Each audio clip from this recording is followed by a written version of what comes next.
گھروں میں عید کی نماز جائز نہیں ہے، نہ جمعہ جائز ہے نہ عید کی نماز جائز ہے، کیونکہ جمعہ اور عید کی نماز کے لیے بیسک شرط جو فقہا بیان کرتے ہیں وہ ہے اذن عام، کھلی اجازت ہو. آپ گھر میں اگر جمعہ پڑھ رہے ہیں دروازہ کھول دیں، سب کو آنے کی اجازت ہے.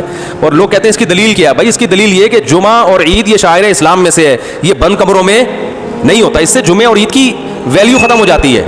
جیسے نبی صلی اللہ علیہ وسلم کے دور میں گاؤں میں کبھی جمعہ نہیں ہوا، مدینہ کے ارد گرد کے جو گاؤں کے لوگ تھے وہ جمعہ آ کے پڑھتے تھے کہاں؟ مدینہ میں. گاؤں میں نہیں قائم کیا کیونکہ یہ شاعر اسلام میں سے ہے نا. تو اب یہ کیسی اجازت ہے کہ نبی کے دور میں گاؤں کے لوگ شہر میں آ کے پڑھ رہے ہیں اور یہاں شہر کے لوگ اپنے اپنے گھروں میں بند ہو کے پڑھ رہے ہیں؟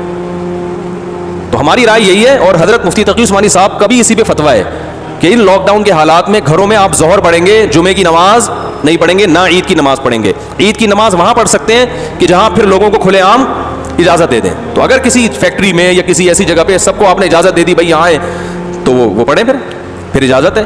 تو یہی رائے ہے. اس کے خلاف جو قول ہے ہماری نظر میں وہ ضعیف ہے. تو گھروں میں اخفل طریقے سے نہ عید پڑھ سکتے ہیں اور نہ جمعہ.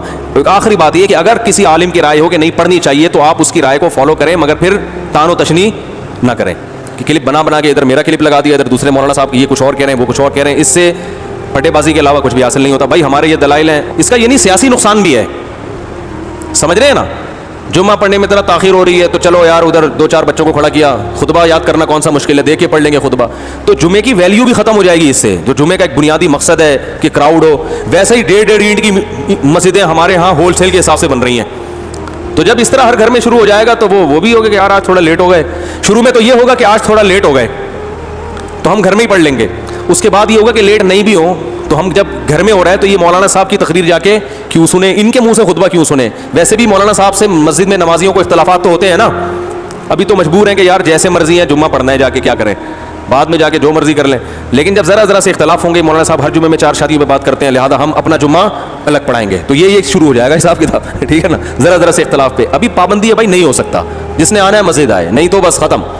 تو یہ مفتی تقی عثمانی صاحب دامت برکاتہم کی رائے یہ ہے کہ یہ سیاستاً بھی کیا ہے، نقصان دہ ہے. لیکن پھر بھی اگر کسی عالم کی رائے ہے وہ مصر ہے کہ نہیں گھر میں، تو کوئی ان عالم کو فالو کرتا ہے تو ٹھیک ہے. لیکن ایک تو علماء کا احترام کریں، ایک دوسرے پہ کیچڑ نہ اچھالیں. اگر کوئی عالم یہ کہتے ہیں نہیں گھر میں عید پڑھ سکتے ہیں، جمعہ پڑھ سکتے ہیں، تو بہرحال وہ عالم ہے تو قابل احترام ہے. آپ ان کی رائے سے اگر اختلاف کرتے ہیں تو بھی قابل احترام، اتفاق کرتے ہیں تو بھی قابل احترام.